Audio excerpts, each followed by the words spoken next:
This man, Jim Keenan, now retired, almost became a statistic himself in 1979. I recall the whole incident vividly. It's it's indelibly on my mind. He lost a friend and was shot during the incident, a situation he believes could not be avoided. Had I thought that we could have avoided it, I would have never been able to live with myself. Jim, when did you join the police force? 1958. 1958. What was it that motivated you, do you think, to sign up? I don't know, quite frankly. I worked for Bell Brothers for a number of years, driving vehicles, and I just thought I'd give it a try and stuck with it. What was it like in those days? Was there a good sense of community, mateship? Yes, Yep. yes. Very, very close. 1979, I think it was the middle of October, and you get asked to go out, Jim, to do a warrant at a farmhouse owned by a bloke by the name of Donald Edwin Parry. Being the OIC, pardon me, I've had other duties as well, and I was out on those duties, and that was the bloke that did the deed. You were obviously the OIC, and I would imagine senior sergeant at that time? No, sergeant? Second class sergeant. Second class sergeant, and I think first class constable for Bill Pence, I think at the time. Yep. Yes. And you've arrived at this house, as the bailiff in that capacity. What's happened then? Do you remember? Yeah, Bill stayed at the van, which was about 50 metres away from the house. I went up to the house, knocked on the door, and then Bill yelled at me to be careful because the bloke had been at a shed further back, and he had a rifle, and then he shot me twice, and then he obviously shot Bill as well because there was blood on the car when Bill came over to the car. While I was getting the gun out of the holster, which was still in the car, in the box in the car, I was getting it out of that, and Bill took off and went over because obviously he saw this bloke coming and wanted to do something about it. And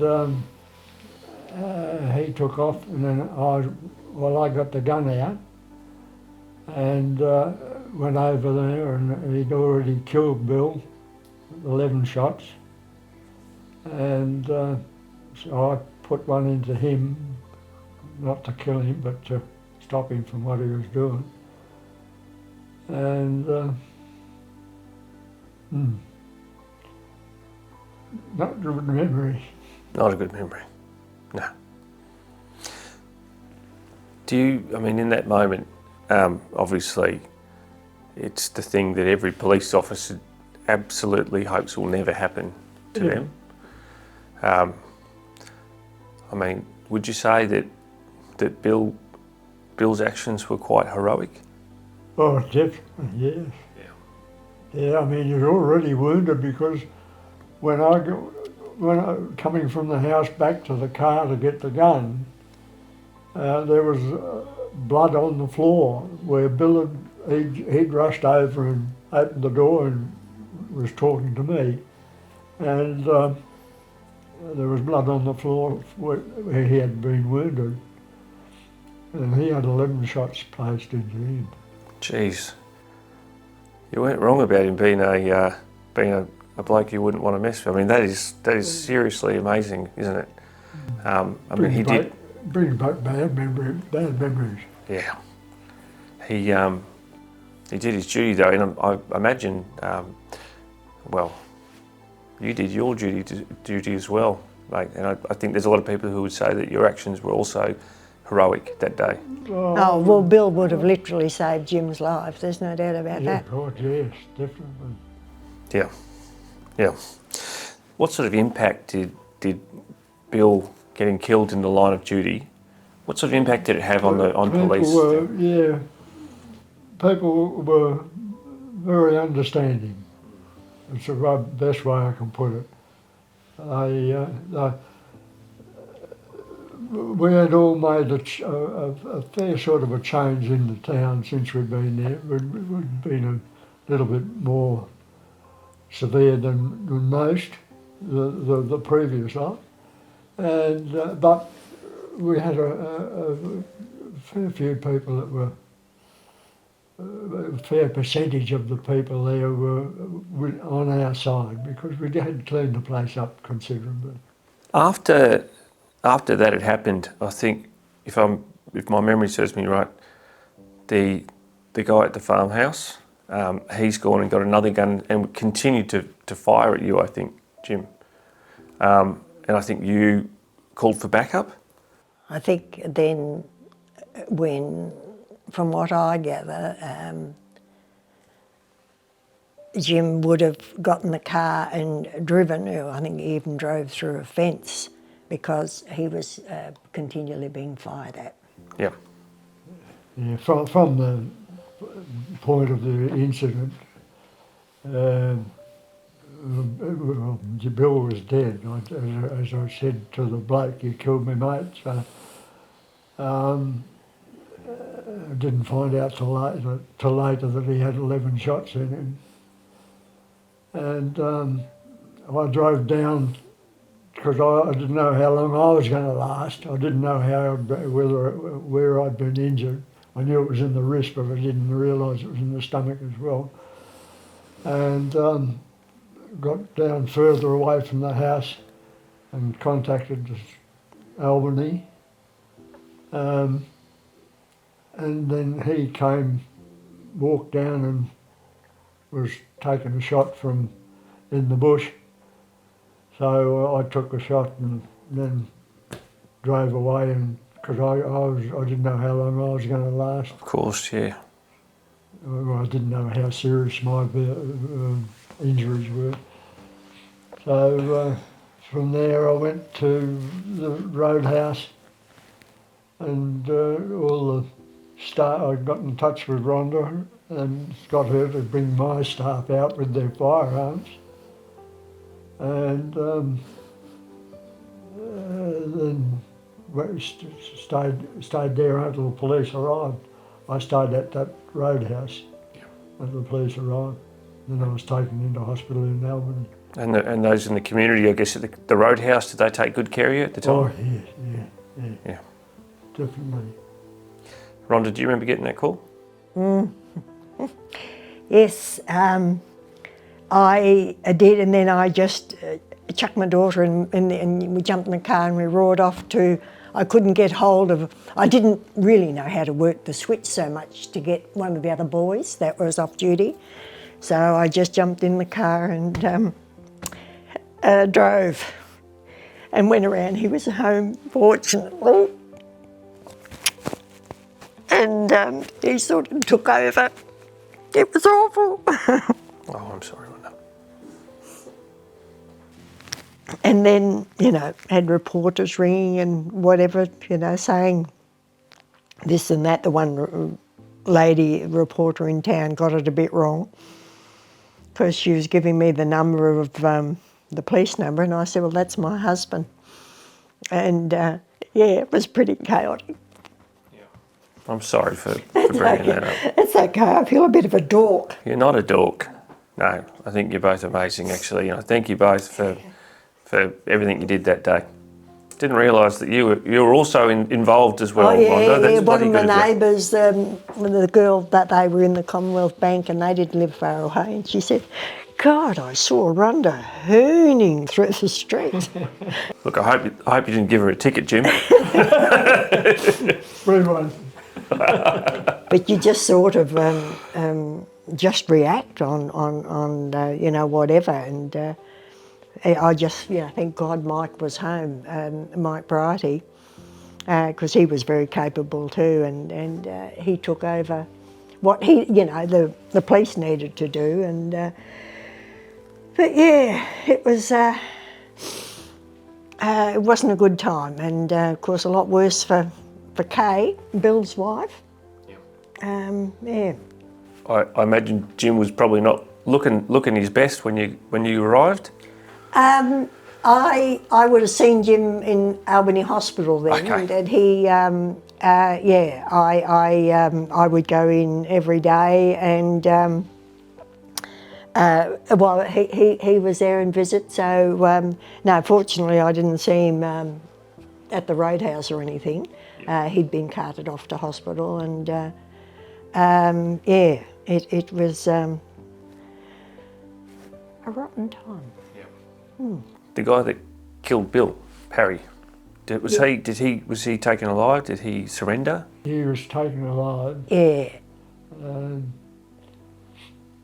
they came and had a reinforced vehicle and picked him up. Although at that stage, apparently you could see the writing on the wall, and his wife brought the firearms out and put them outside where our blokes should pick them up. It was just proceeded from there. I was in hospital for weeks, a week or so. Yeah, I think it was a week or more, because I remember running in a fair few times. And yeah, and then of course, in time the court case and all that went on. So it all was, you know, happens all over again. Yeah, and I know it's happened plenty of times since. You know, police have lost their lives, and it's a rotten thing to lose your life doing your job, isn't it? Absolutely. You know, no matter what you work at, it's you know, it just seems so unfair. You went back to the job though, didn't you? Oh yes, yes. Was there ever a doubt in your mind? No, I stayed till I was able to retire satisfactorily, and well, when I came back to Perth, I stayed, did a bit at the academy, South Perth, then the academy, and then traffic, and I finished up in traffic.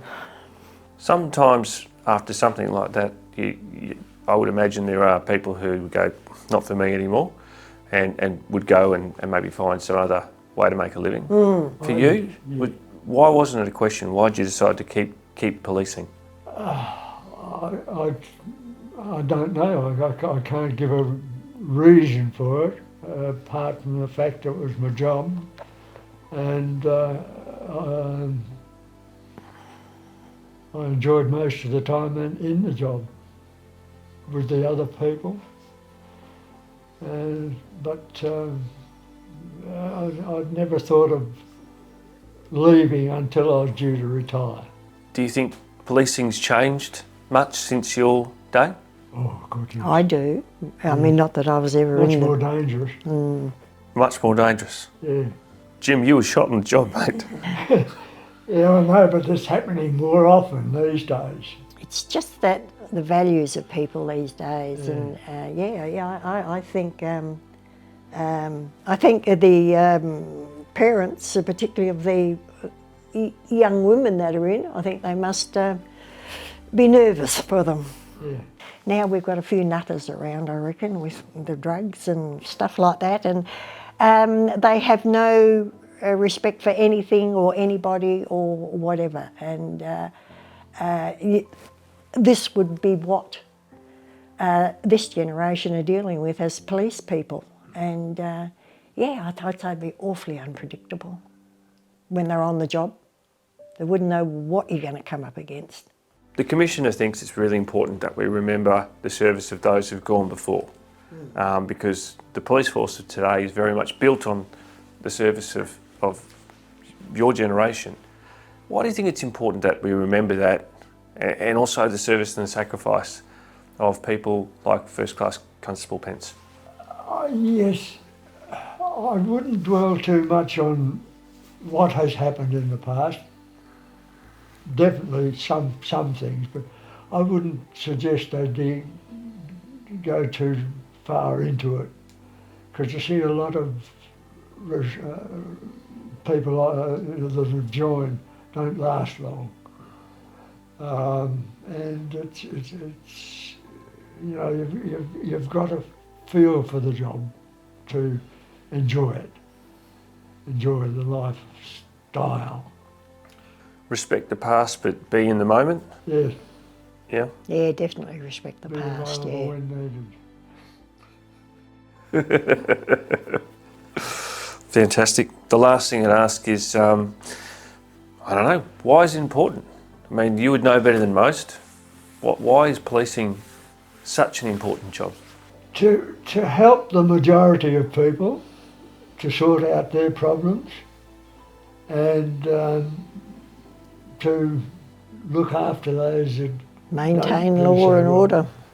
and just make things better. Be pretty hopeless without them, wouldn't it? I reckon it I would. wouldn't like to see a world without them, put it that way. I think it would be worse than chaotic. For what it's worth, I just want to say thank you very much for your service and thanks for putting up with Jim. Thank you! Where's my medal? Thank you very much. Thank you. Thank you.